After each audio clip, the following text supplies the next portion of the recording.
Vous écoutez Lire du Dire, émission littéraire mensuelle sur Fréquence Paris Pluriel 106.3. Lire, L'-I-R-E, comme colère, mais aussi comme parole qui dénonce et qui rassemble autour de la littérature parce qu'elle est le langage du monde. Alors, je reçois aujourd'hui Emmanuelle Favier, romancière, poétesse, dramaturge, traductrice et nouvelliste. Après avoir soutenu en 2006 une thèse sur les adaptations au théâtre de l'œuvre et de la vie d'Arthur Rimbaud, Emmanuelle Favier part pour le Québec, où elle coécrit et met en scène avec Anne Pépin L'Abeille 14, qui traite de la tuerie antiféministe commise par Marc Lépine à l'École polytechnique de Montréal en 89. Et puis, toujours dans l'univers dramatique, en 2012, elle est l'auteure de Laissons les cicatrices, le récit d'une famille à la fin de la guerre.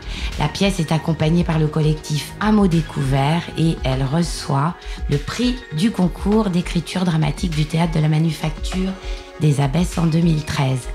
Pigiste occasionnelle pour le site d'information en ligne Mediapart, elle est également critique littéraire et organisatrice de rencontres littéraires en 2013 et jusqu'à maintenant, notamment à la Maison de la Poésie. De 2008 à 2015, elle collabore avec le guitariste Fabien Montes à la mise en musique de ses textes dans le cadre du duo Prose électrique. Enfin, Emmanuelle Favier est traductrice et elle traduit en ce moment pour les éditions des Belles Lettres La Mégère apprivoisée de Shakespeare qui va paraître en 2023. Elle a publié aussi de nombreuses nouvelles, 4 recueils de poésie aussi. Et donc, elle est notre invitée aujourd'hui pour ses romans, surtout, bien que nous écouterons aussi de ses poèmes. Son premier roman en 2007, Le courage qu'il faut aux rivières, paru aux éditions Albin Michel, est consacré aux Vierges jurées, des femmes albanaises qui abandonnent définitivement leur féminité pour vivre comme des hommes. En 2019, paraît Virginia, toujours chez Albin Michel, roman dans lequel elle retrace l'enfance de Virginia Woolf avant qu'elle ne devienne écrivaine, et son troisième roman, qui vient juste de paraître, La part des cendres, toujours paru chez Albin Michel, et qui relate, qui évoque surtout les œuvres volées pendant la Deuxième Guerre mondiale et la spoliation de ces œuvres et la tentative de restitution de celles-ci. Alors Emmanuelle Favier, j'aimerais que nous évoquions ces 3 romans avec pour fil directeur la recherche, la quête et la femme. Ces 3 fictions interrogent la place des femmes. Est-ce qu'on peut dire que chacun de ces 3 romans met l'accent sur une des polarités de l'édification de l'identité féminine. D'abord dans Le courage qu'il faut aux rivières pour la constitution de l'identité sexuée des femmes. Dans Virginia pour celle qui parvient, Virginia Woolf, à devenir écrivaine. Et puis dans La part des cendres, ces femmes, des femmes réelles qui ont joué ou jouent un rôle social actif dans la sauvegarde des œuvres spoliées pendant la guerre et donc dans la réparation de ces spoliations. Bonjour, oui. Bonjour. Je trouve cette partition assez juste. Elle m'intéresse beaucoup, d'ailleurs, je n'ai pas forcément pensé comme ça, mais c'est vrai que sur le premier roman, alors peut-être qu'on pourrait imaginer que le premier roman interroge sur le plan individuel, voire biologique, la question de l'identité, certes féminine. J'ai peut-être envie de mettre un peu de côté cet aspect-là, dans le sens où c'est moins pour parler de la question des genres ou de la sexuation des genres ou dans la société que parce que je suis moi-même une femme. Évidemment, ça m'interroge. Évidemment, j'écris du point de vue d'une femme et j'en suis constamment consciente et voilà, j'interroge ces enjeux-là intérieurement. Mais disons que évidemment, j'ai pas envie d'enfermer dans ces questions-là. J'ai envie aussi de parler du fait que ce qui m'obsède, je crois que c'est l'identité, la quête de soi, la quête de ce à quoi on appartient. Et donc, évidemment, le genre, le sexe biologique et social apparaît en premier lieu. Et donc, le premier roman, on est plus sur la question du genre biologique, évidemment inscrit dans la société, au plan individuel. Peut-être dans Virginia, on est à l'échelle de la famille, c'est-à-dire que j'interroge beaucoup la manière dont Virginia, dans cette famille bien particulière, Virginia Steven, donc avant qu'elle ne devienne Woolf, parvient à se construire en dépit d'une famille extrêmement contrainte, extrêmement victorienne, pour le dire tout simplement. Mais là encore, le père, puisque c'est la figure du père qui est beaucoup interrogée, est mis pour la société victorienne. Et donc, dans ce troisième roman, La part des cendres, on élargit peut-être encore le spectre, même s'il y a la question de la famille, évidemment, puisque un des fils conducteurs, c'est la question de l'héritage, de la transmission, du déterminisme psychogénéalogique. Mais on a une échelle plus large, vous l'avez dit, il y a beaucoup de personnages, on y reviendra peut-être, qui travaillent à la question des restitutions ou de la protection des œuvres d'art, qui sont des femmes. Alors ça s'explique pour plein de raisons, on y reviendra, mais voilà, donc peut-être c'est ces trois échelles que vous avez bien nommées et qui me paraissent dessiner ce fil un peu obsessionnel. Comme tout écrivain, on a une quête et on creuse un sillon peut-être tout au long de son œuvre. Oui, effectivement, et donc peut-être évoquer un petit peu le parcours de Virginia ou bien ces femmes, les vierges jurées, déjà. Oui, alors bon, peut-être je vais commencer par le premier roman. Voilà.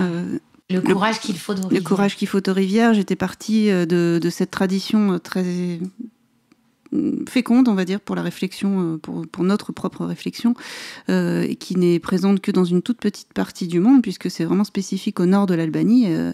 Et cette tradition permet aux femmes qui sont dans une situation de grande oppression patriarcale, pour le coup, on est vraiment dans ces questionnements-là, de devenir des hommes. C'est-à-dire qu'elles ont la possibilité de choisir. Alors parfois, ça leur est plus ou moins imposé, mais dans mes recherches, j'ai vu que c'était souvent un choix personnel. En tout cas, il y avait rarement de résistance à ça.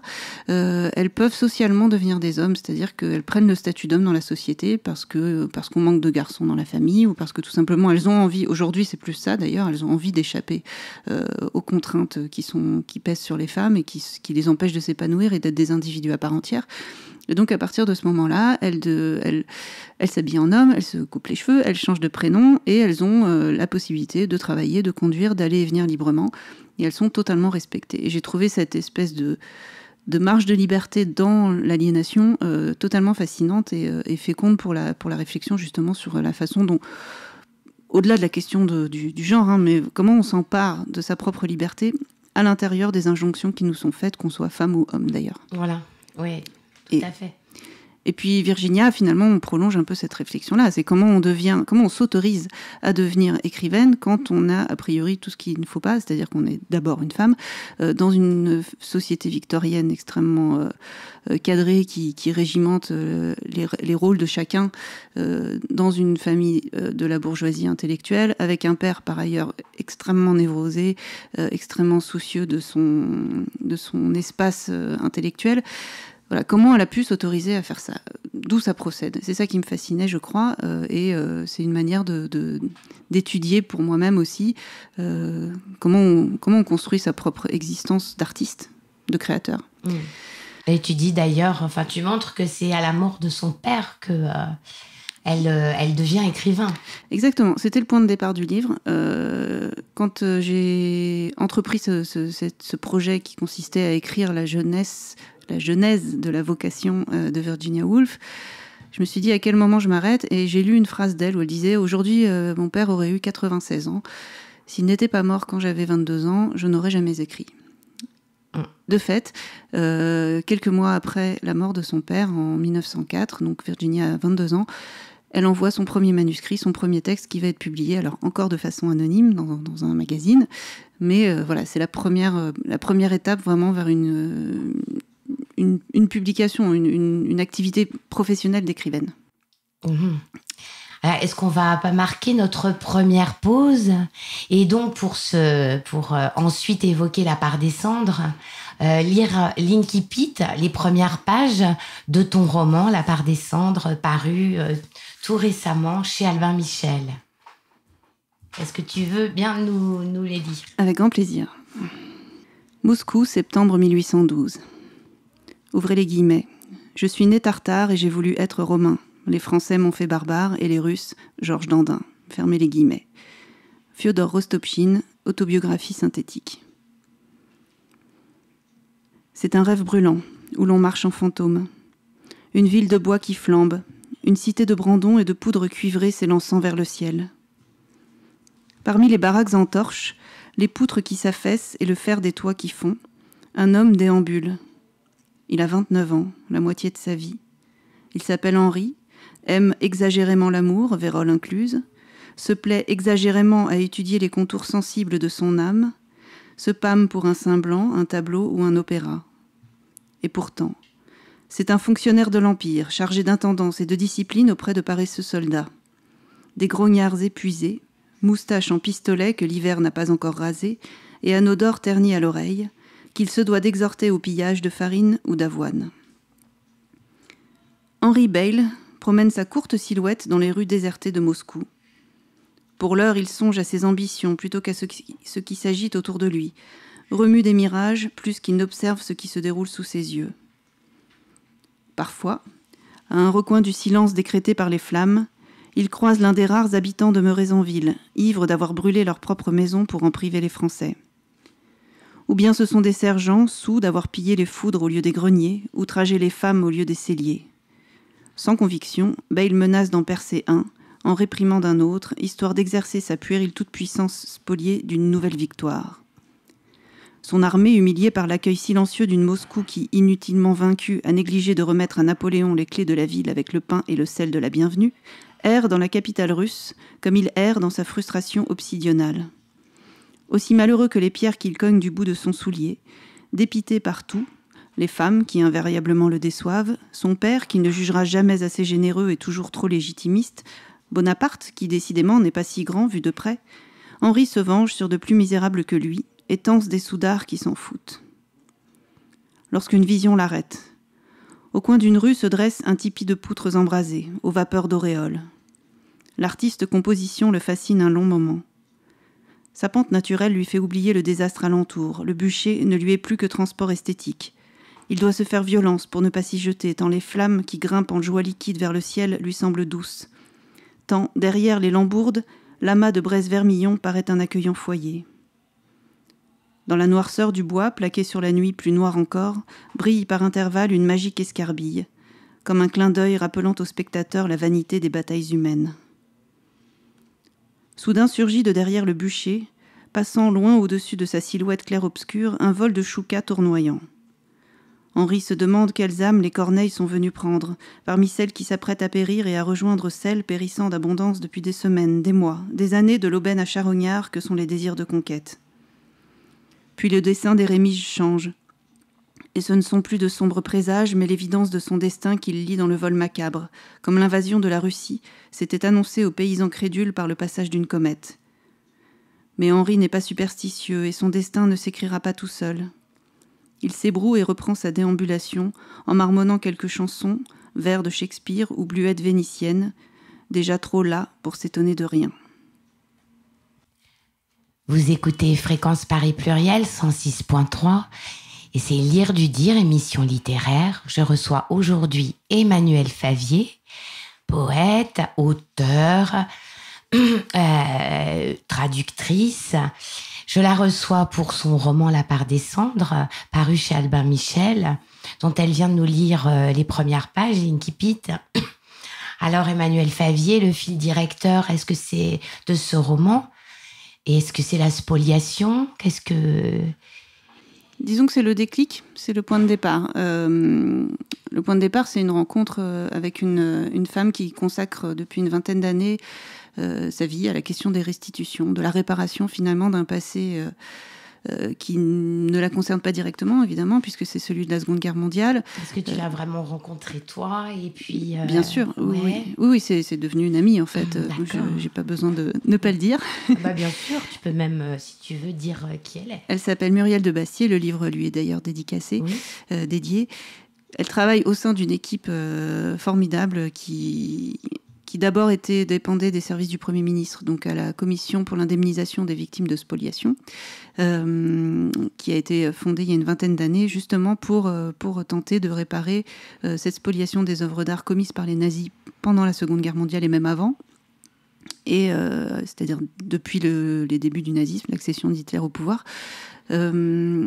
et qui, depuis 2 ans, a été transféré, donc ce service dont s'occupe Muriel, dont fait partie Muriel, a été transféré au ministère de la Culture sous la direction de David Zivy. Voilà, je salue toute l'équipe qui fait vraiment un travail formidable. Et puis peut-être rappeler pour nos auditeurs, qu'est-ce que c'est que cette spoliation au niveau historique, qu'est-ce qui s'est passé ? Bien sûr, alors... Donc, on le sait, Hitler était un grand amateur d'art. On sait, c'était un peintre raté aussi. Oui. On sait aussi pas qu'un peintre, mais entre autres. Voilà. On sait que l'art a toujours été une valeur refuge, donc toujours très importante en temps de guerre.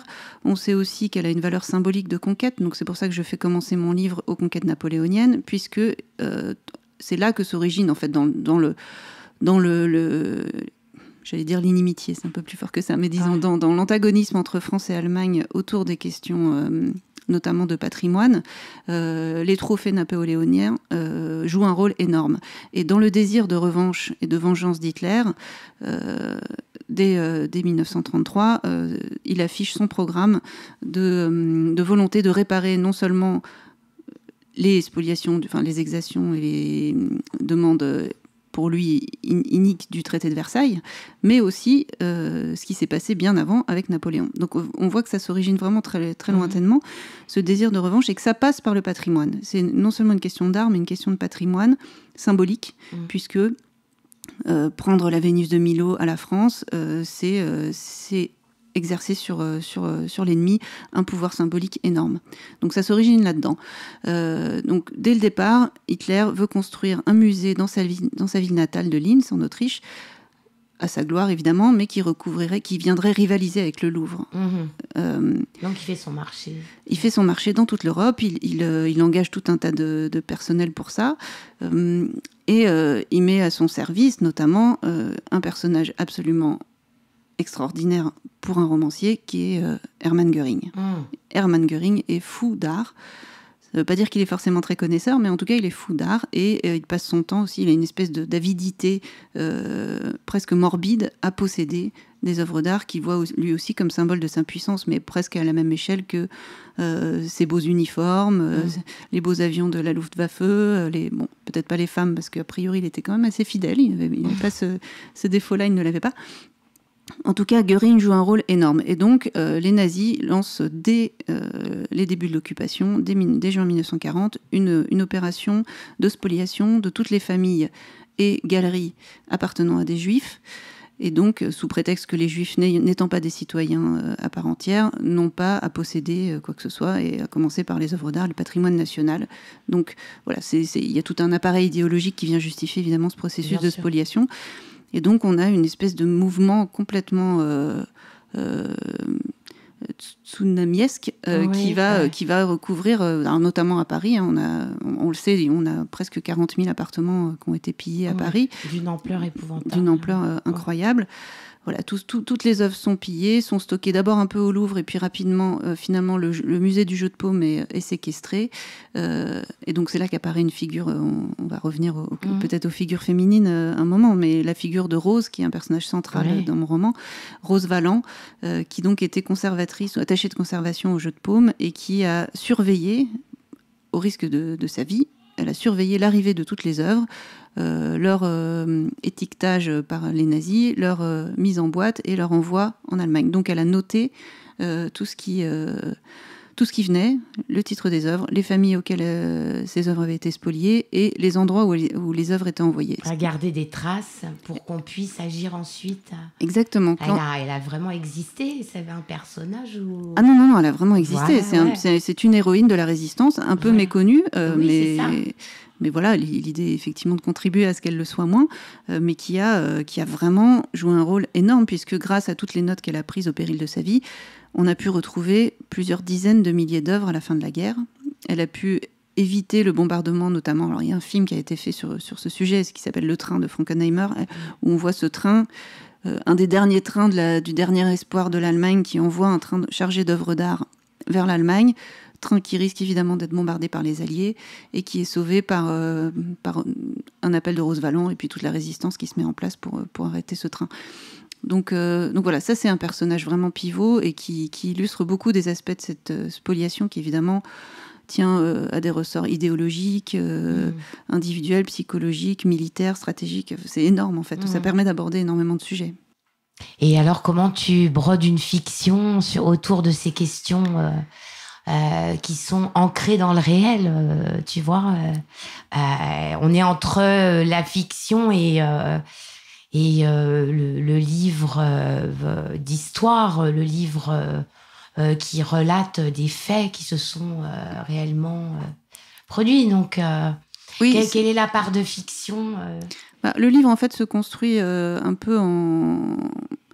C'est-à-dire, il part... Son premier tiers, on va dire, est vraiment très historique. Donc, tous les personnages sont strictement authentiques. Alors, il y a ce fil narratif de la fiction qui court un peu en fond de trame, dont on va peut-être parler après. Mais on commence avec donc, Henri Beyle, le futur Stendhal, qui marche dans les rues de Moscou. Ensuite, on rencontre la comtesse de Ségur.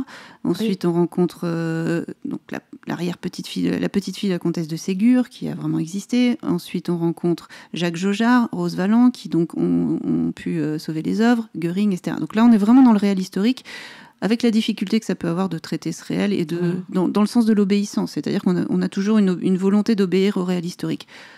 Sauf que le réel historique n'existe pas. Puisque, évidemment, toute vérité, toute relation du passé est forcément subjective. On dit souvent, elle est racontée par les vainqueurs. Mais au-delà de ça, elle est forcément faussée, biaisée par les époques, les idéologies, les contextes.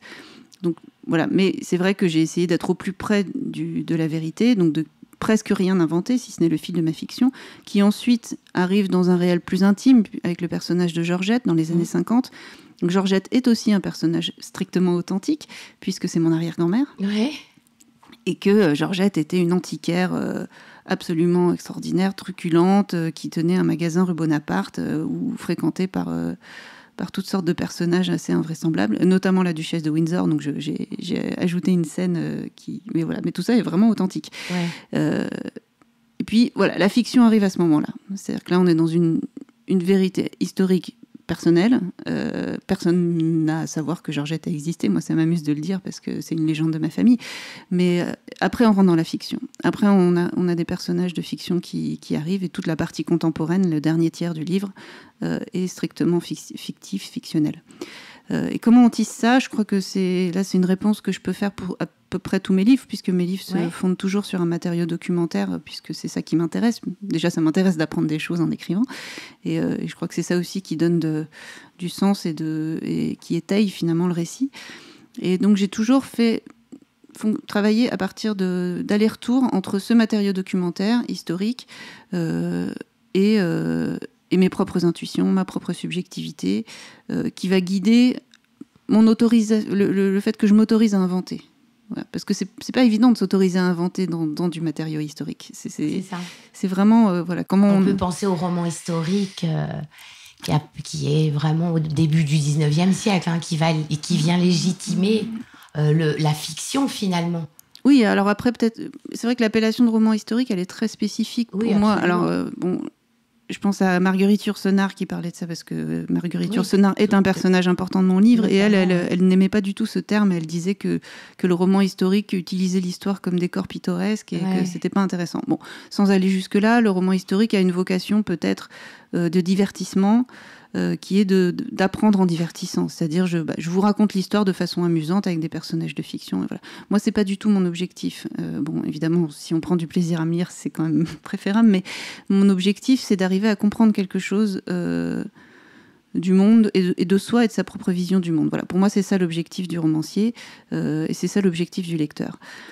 Donc l'histoire vient servir de combustible, de matériau qu'il s'agit de s'approprier de façon complètement subjective, arbitraire et en même temps respectueuse, évidemment, révérencieuse presque, mais qu'il s'agit aussi vraiment d'utiliser comme du fuel en fait. Et donc Yourcenar justement parlait non pas de roman historique mais de roman à histoire, au sens où on dit une chaudière à gaz ou à fuel. C'est-à-dire, vraiment c'est le matériau et on s'en sert et c'est utilitaire, mais c'est-à-dire qu'on n'écrit pas de la fiction pour faire comprendre l'histoire. C'est le mouvement inverse en fait. On utilise l'histoire pour comprendre notre réel, notre intériorité, notre rapport au monde. Et on va faire marquer une seconde pause. Je vais peut-être lire un extrait de Virginia. Virginia, je le rappelle, un roman écrit par Emmanuel Favier est paru au livre de poche. Oui, chez Albert Michel en 2019 et puis livre de poche en 21. On dit Virginia belle par capillarité, avec la lignée. Mais elle se sent ingrate et dure. Vanessa, oui, voilà une belle femme, qui tient d'ailleurs sa beauté d'elle-même, voire de sa peinture, davantage que de la lignée Pattel. Même si, en guise de revanche, elle a toujours sur elle un portrait de l'aïeule française en médaillon, dont elle tire une grâce infuse. Virginia ferme les yeux, aspire la beauté de sa sœur, dont la figure mâle, moelleuse, s'hybride avec la sienne, comme si l'œil de l'appareil photographique, passant de l'une à l'autre pendant le temps de pause et superposant leurs visages au moment de la prise de vue, parvenait à les fusionner, à créer une image de celluloïd qui lui permettrait d'en finir avec son propre corps. Les deux sœurs, chacune à sa manière, refusent l'héritage. C'est en elles-mêmes qu'elles puisent leur pouvoir. Vanessa l'exerce, Virginia cherche encore. Une force intime l'agite, qui a la puissance de la saxifrage perçant le bitume. Mais elle ne l'emploie pas et cette force la brûle. C'est qu'elle croit encore qu'il s'agit de traquer la beauté perçue dans l'œil maternel. Elle sait, en tout cas, que la littérature met à distance le sentiment de vanité, aide à cesser pour un instant de valdinguer dans l'incompréhension où nous met cet absurde attachement à la vie. Lorsqu'est confisqué le recours à la transcendance, reste l'art pour justifier l'humanité et donc sa propre existence. Les hommes qui l'entourent prétendent que l'art est la seule chose qui vaille parce qu'il permet d'atteindre l'idéal. Pour elle, l'art est la seule chose qui vaille parce qu'il donne sens et substance à la réalité, la rendant tolérable. Vanessa ne pense pas à tout cela. Plus intuitive, elle ne pense à rien car pour peindre, il n'est pas besoin de penser, dit-elle. Elle ne pense pas, mais elle agit. Elle peint franchement quand Virginia encore hésite, griffonne, lit et absorbe, pense trop pour s'autoriser vraiment à écrire. Vanessa a postulé à la Royal Academy. Sans surprise, elle est reçue. Sans surprise, elle s'y ennuie très vite. Ce qui l'a brûlée à Saint-Yves, lorsque l'adolescente, elle voyait grouiller les peintres, n'est pas dans les amphithéâtres. Virginia, elle, a vu grouiller les écrivains dans le cercle familial, mais en est plus paralysée que simulée. Le malaise qu'éprouve Leslie à l'égard des artistes n'y est pas pour rien. En devenir une serait une trahison, quand Vanessa a su tout de suite obéir à l'injonction maternelle, en pourchassant la beauté plastique à coups de pinceau. Chacune ses fidélités. Pour l'heure, Virginia ne peut que stocker, laisser le monde fermenter en elle. Lorsqu'elle sort, les visions l'assaillent, tout est excessif à ses nerfs, trop réceptifs. Les impressions lui sautent au visage en pagaille et c'est un épuisement que de vouloir tout absorber. Elle doit s'arrêter pour voir passer les gens dont les pensées innombrables s'élèvent dans les airs et l'entourent en un tourbillon volubile, dévorant. Elle tente fidélité à sa mère, elle aussi, s'efforce de s'attacher au visage, de classer les physionomies selon leur degré esthétique. Mais elle sent la limite de cette partition, car d'être relative, la beauté devient inaccessible. Ce qu'elle recherche est ailleurs, dans la vision émouvante d'un vieil homme qui mange une pâtisserie sur un banc, et dans le saisissement de cette émotion, ou bien dans la conscience, lorsqu'elle arpente les couloirs du métro, d'être au cœur battant du siècle enfant, et de sentir sa victoire sur les entrailles gravides de la terre. Elle devient alors le centre souterrain, palpitant de la capitale qui se déploie au-dessus d'elle. Virginia sent très nettement que Londres, comme elle-même, naissent à ce moment-là, à cet endroit-là. Dans le wagon, elle écoute le bruit des conversations. Si elle était capable d'en faire un poème, même un poème difficile à lire ou douloureux, elle approcherait de la vérité du monde. Un poème qui réunirait le vieux et sa pâtisserie, le bond du tigre et le festin, les oiseaux en vol sur la mer calme et les dents jaunes des petits boutiquiers. Un poème où elle tisserait tout cela, tricoteuse ou arachnide. Mais les fils de la toile se séparent sans cesse et arrivée au bout du rang, elle constate que le reste s'est défait comme une mythe redevenue poussière d'or. Vous écoutez Fréquence Paris Pluriel, 106.3, Lire du dire, émission littéraire, et je reçois Emmanuel Favier, auteur de La part des cendres de Virginia, dont je viens de lire un extrait, et de Le courage qu'il faut aux rivières, du courage qu'il faut aux rivières. Alors Emmanuel Favier, nous évoquions La part des cendres et tu nous as évoqué la spoliation des œuvres durant la Deuxième Guerre mondiale, et puis on a évoqué aussi la fiction, le mélange de la fiction et de ce ferment historique que tu as évoqué dans La part des cendres. Et finalement, alors la fiction, tu disais qu'elle sert à décoder ce qu'on porte, et puis à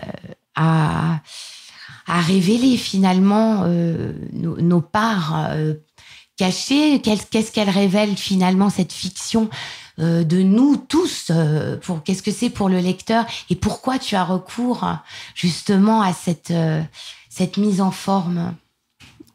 C'est drôle, je suis très contente que tu aies choisi cet extrait parce que ça faisait longtemps que je n'avais pas entendu de Virginia. Il est magnifique. C'est vraiment Pardon, je te coupe parce que c'est vraiment l'avènement d'elle, écrivain, quoi. Oui, puis vraiment, c'est-à-dire que ça fait on a souvent des liens inconscients qui se tissent entre les livres, puisque, je le disais tout à l'heure, on a des obsessions et parfois elles nous échappent totalement. Et là, je me rends compte que déjà, je parlais de cette idée de l'art comme ce qui donne du sens et de la substance au réel et à ce qu'on est et à ce qu'on vit. Et je crois que c'est exactement le sujet, un des sujets, mais peut-être un des sujets principaux de La part des cendres, c'est comment l'art...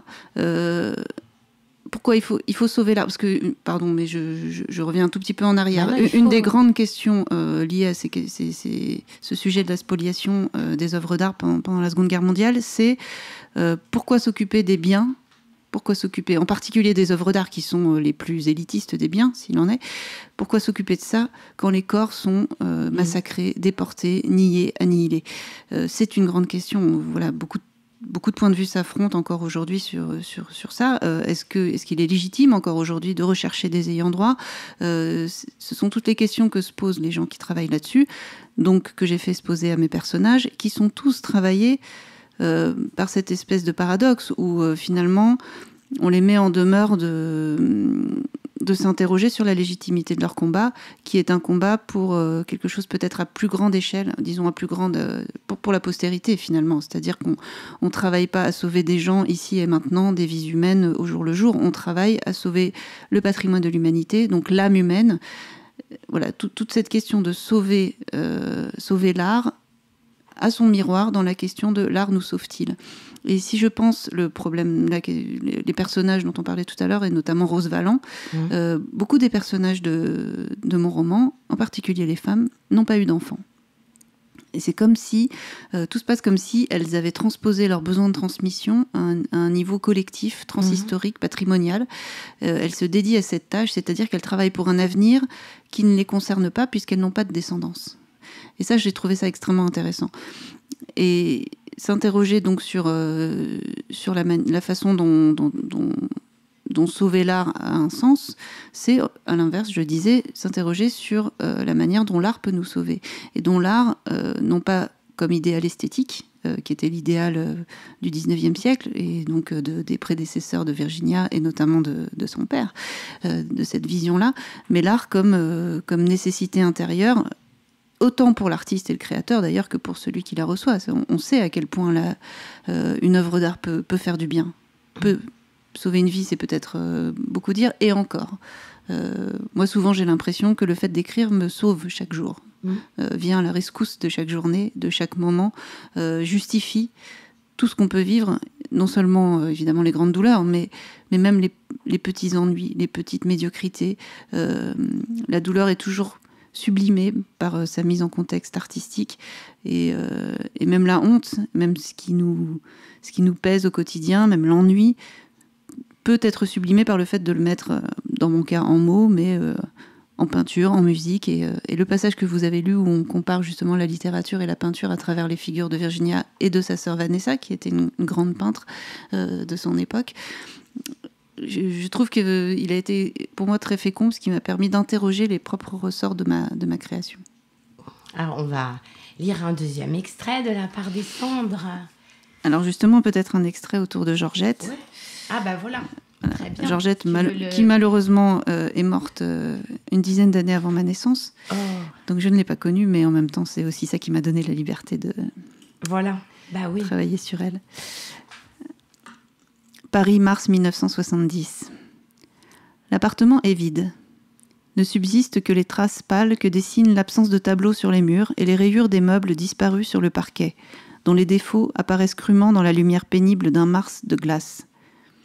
Une fine neige poisse le ciel et les yeux de Blanche, qui, brûlant d'une colère de chagrin, s'arrachent à la fenêtre et reviennent sur les pièces désertées. Son passé a été dévalisé. Ils ont tout pris, se sont appropriés la mémoire de la famille sous prétexte de dettes historiques. Ils ont vidé l'appartement de Georgette comme ils ont vidé la boutique dont ils ont chassé Blanche, l'école des sciences politiques toute proche s'étant opportunément présentée pour racheter le bail au moment où Georgette rendait l'âme. Du moins celle-ci n'aura-t-elle pas assisté aux ultimes cruautés de sa fille Claire. Elle est morte à l'hôpital, où l'on avait transporté sa masse énorme après son attaque, et où elle a passé un mois d'une oiseuse souffrance. Elle est morte dans les bras de Blanche, après lui avoir glissé un dernier cadeau, une petite barbotine, rescapée des mains basses de la cadette. Blanche serre le bibelot dans son poing, et s'écarte pour laisser l'agent immobilier fermer la porte sur son enfance. Le lendemain, malgré l'hiver qui n'en finit pas, refusant à coups de neige vaseuse de se muer en printemps, elle décide de marcher depuis l'église Saint-Thomas d'Aquin, où a eu lieu la cérémonie, jusqu'au Père-Lachaise. Georgette a choisi d'y être enterrée dans la concession de son père pendu, plutôt que dans celle à Montparnasse de son mari baron, à qui elle se sentait moins le devoir d'être fidèle. Sa tombe est déjà entourée par la foule quand Blanche transit parvient dans l'allée. De précoces arondes filent par-dessus les sépultures, rappelant aux vivants que toute vie n'est qu'un soupir. Tous les commerçants du quartier ont fait le trajet depuis le centre de Paris. Michel est là aussi, rentré d'Algérie quelques semaines plus tôt, plein d'un enthousiasme furieux, d'une excitation où se tapissent les mystères exhumés du sol rifin. Depuis son retour, il montre à Blanche, sans voir qu'elle souffre de cette allégresse qui ne doit rien à l'amour, ses trouvailles extraordinaires. En particulier une tête d'Antinoüs, dont il confie à son épouse qu'il est censé la vendre, mais qu'elle lui plaît beaucoup trop pour cela, il va s'arranger pour la conserver, et tant pis pour ses clients. Blanche ne saisit pas bien la manière dont son mari acquiert et revend les objets qu'il rapporte d'Algérie, alors que les fouilles sont interdites. À vrai dire, elle est même étonnée qu'il puisse leur faire franchir les frontières, mais Michel élude les questions. Blanche n'insiste pas, moins elle en sait, et mieux se porte son déni. Et enchaîne sur de nouvelles considérations anthropologiques. Il est obsédé par l'intuition d'un lien entre Celtes et Berbères, dont il s'efforce de découvrir la preuve archéologique. Comme lui, comme chacun, nous nous employons à donner du sens à nos choix, en les reliant à ce qui nous dépasse, et sans hésiter à forcer les coïncidences. Nous en savons quelque chose, qui en faisons la matière de ces pages. Vous écoutez Lire du Dire sur Fréquence Paris Pluriel 106.3, émission littéraire avec Emmanuelle Favier, poète, traductrice et romancière, et elle vient de nous lire un extrait de La part des cendres, son roman tout juste paru chez Albin Michel. On évoquait le nous que tu viens de convoquer dans ta lecture, dans cet aller-retour entre effectivement des personnages et puis finalement un nous qui rassemble le narrateur et les lecteurs et qui nous inclut et en même temps nous permet de décrypter avec le romancier ce qui se passe. Et voilà. Juste pour revenir alors sur la question des femmes, puisque on a des femmes agissantes quand même dans la part des cendres. Et puis qu'on a évoqué Virginia et qu'on a évoqué le courage qu'il faut aux rivières avec ses vierges jurées. Qu'est-ce que tu penses de la place des femmes aujourd'hui dans le monde de l'art, de la littérature? Est-ce que tu trouves que c'est... Voilà, beaucoup de choses ont changé, ou est-ce que tu trouves qu'il y a encore un peu de chemin à parcourir? Les deux, mon capitaine. Ouais. Oui, évidemment, beaucoup de choses ont changé. C'est-à-dire que, évidemment, aujourd'hui, les femmes sont autorisées à écrire.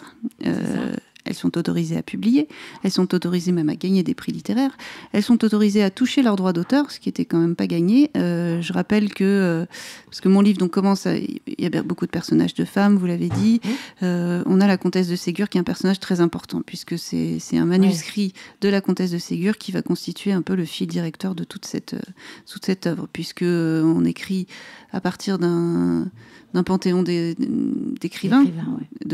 On écrit à partir de nos lectures, et quel est le premier auteur que l'on lit, en tout cas quand on est une femme, c'est la comtesse de Ségur. Donc il me paraissait assez naturel de commencer par elle.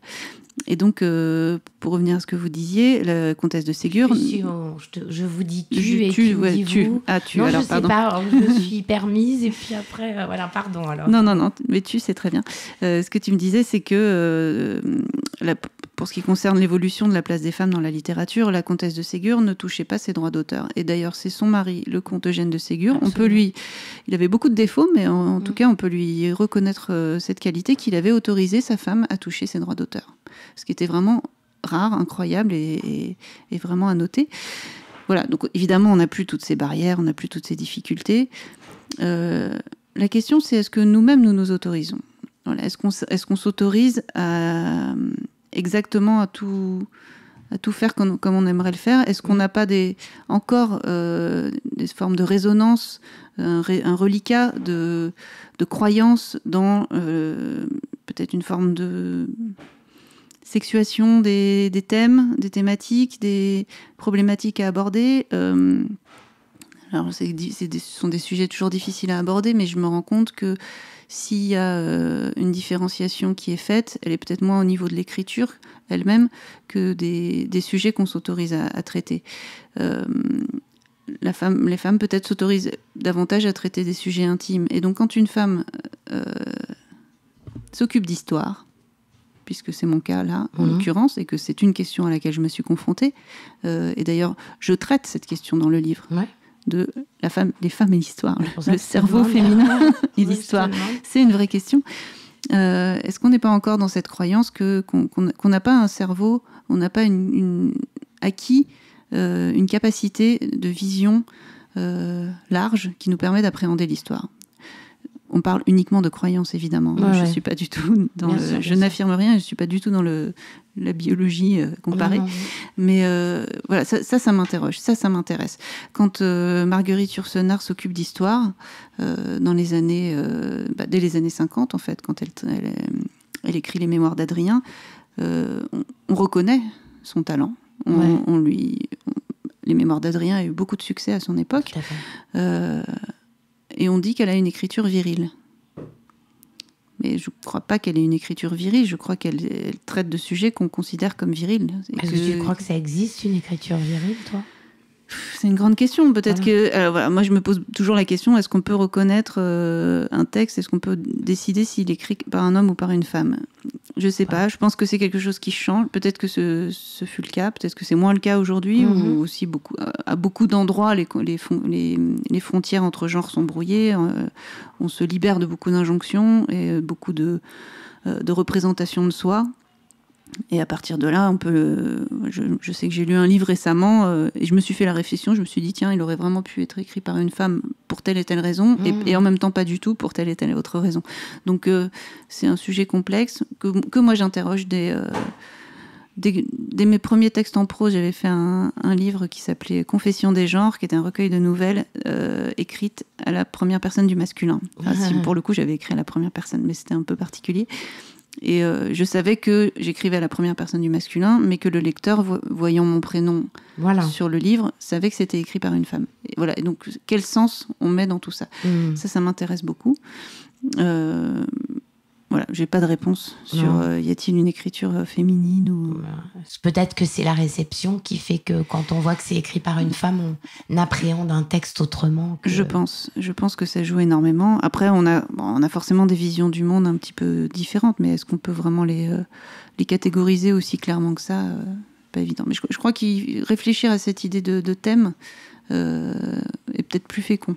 Ouais, tout à fait. Et alors, la part des cendres se termine en Ukraine. Oui, hasard, intuition, qu'est-ce qui a fait que... Alors bon, techniquement, elle se termine en Bretagne, mais oui, c'est vrai que... C'est la fin. Non, je me permets de le dire juste parce que j'avais envie de parler de la Bretagne. Enfin, de dire au moins le mot Bretagne, qui est très important. Mais effectivement, un des derniers chapitres se passe en Ukraine. Alors, il y a une raison un peu pragmatique à ça, c'est qu'au départ, je voulais aller en Russie. Puisque un des aspects qui m'ont beaucoup intéressé dans la spoliation, c'est que les œuvres, elles ont été spoliées par les nazis, et ensuite elles ont été récupérées par l'Armée rouge. Et donc beaucoup d'œuvres ont fait un voyage assez impressionnant en Europe.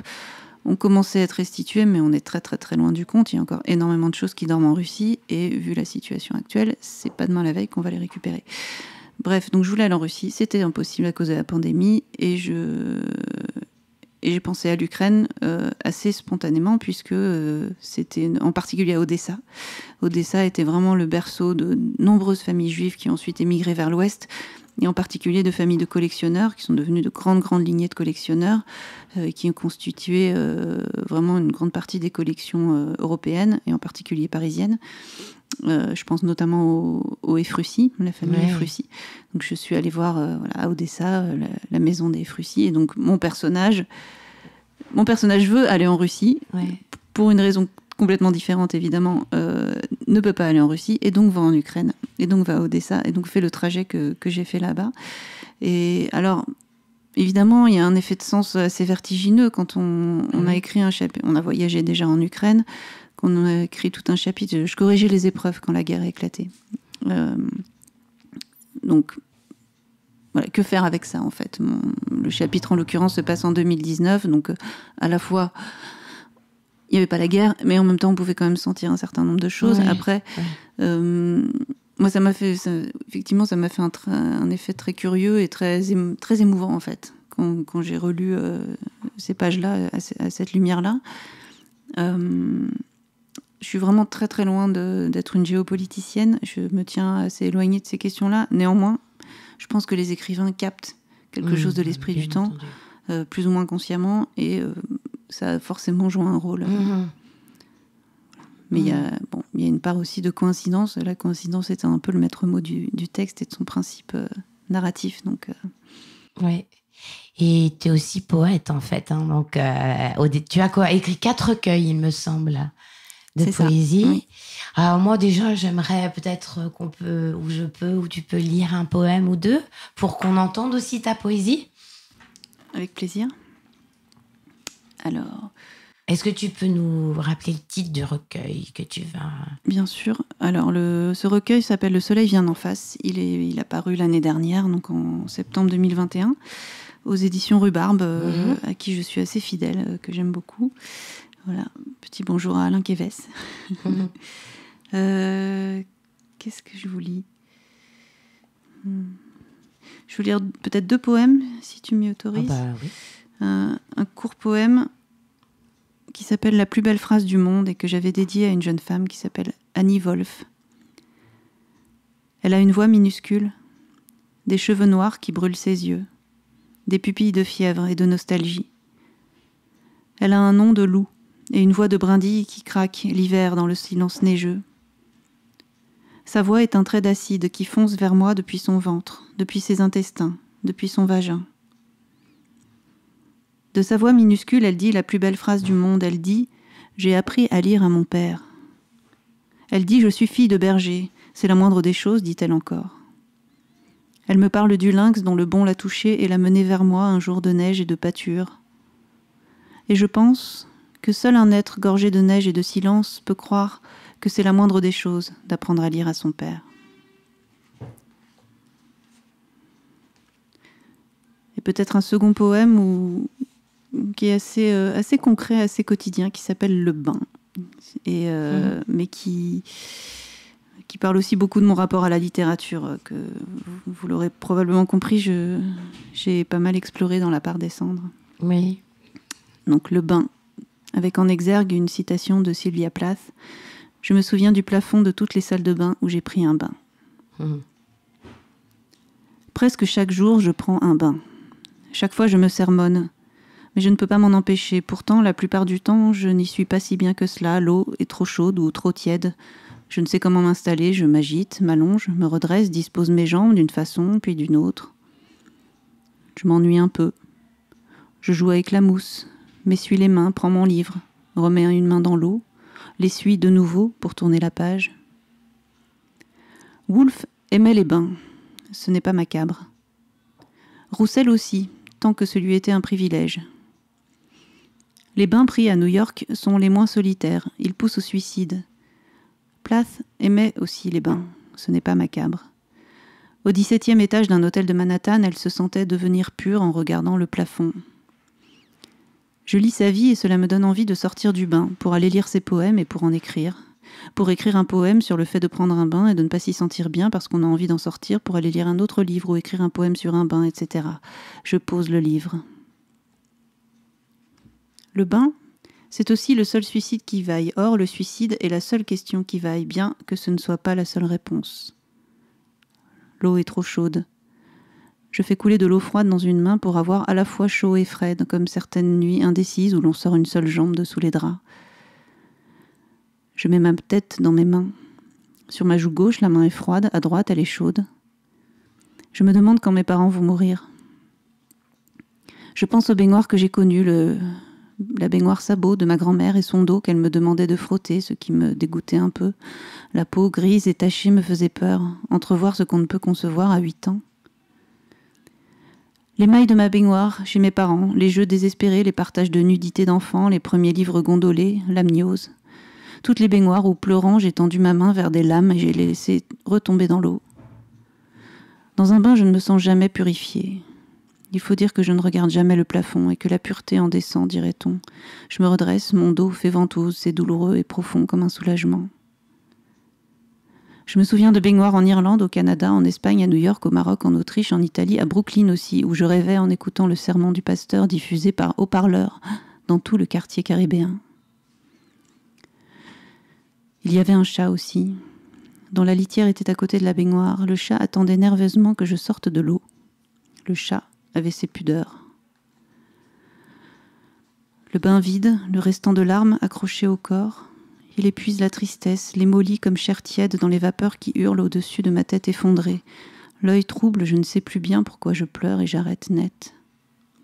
Je me rallonge et je pense au poème, au plafond, à la mort, à la pudeur des chats, aux larmes qu'on éteint en plongeant dans l'eau tiède. Fréquence Paris Pluriel 106.3, Lire du dire, émission littéraire avec Emmanuel Favier qui vient de nous lire ses poèmes avec un jeu dedans. Alors, qu'est-ce que c'est que cette instance du poète et comment est-ce qu'elle rejoint finalement celle de la fiction, évidemment, pour rejoindre le nous, pour faire art, c'est-à-dire toucher, convoquer cette humanité qu'on porte tous. C'est une sacrée question. C'est une sacrée question. Peut-être que, alors sans botter en touche, mais si j'essaye d'interroger la différence entre ce jeu du poème et ce nous du roman, et donc que j'interroge la différence entre ma relation à l'écriture de poème et ma relation à l'écriture de roman, elle est peut-être de l'ordre de la différence entre la faim et la soif. C'est-à-dire que la poésie vient répondre à une sorte de besoin immédiat de transformer l'expérience, d'en faire quelque chose, de se l'approprier, un peu ce dont je parlais tout à l'heure, mais sur une échelle de temps extrêmement réduite, dans une immédiateté tripale presque, et d'une nécessité de survie. Donc c'est la soif. C'est-à-dire il faut répondre à ce besoin-là immédiatement. On ne peut pas rester plus de quelques jours sans boire. Et donc, nécessairement, c'est comme s'il y avait, du coup, pas de place, pas le temps pour la fiction, pour élaborer de la fiction. Et donc, c'est un jeu qui est très intime, très proche, très, très collé, qui adhère totalement à mon jeu personnel, mais que grâce à la mise en mots, grâce à l'écriture, je décolle, et je me décolle de l'émotion, je me décolle de la chose vécue, et quand le poème fonctionne, c'est qu'il s'est suffisamment décollé pour pouvoir adhérer à l'émotion du lecteur. Mais de fait, c'est strictement... Bon, en plus, là, j'écris une poésie de plus en plus... à la fois narrative, ce qu'on appelle poésie narrative, mais aussi quotidienne et personnelle et intime et autobiographique, et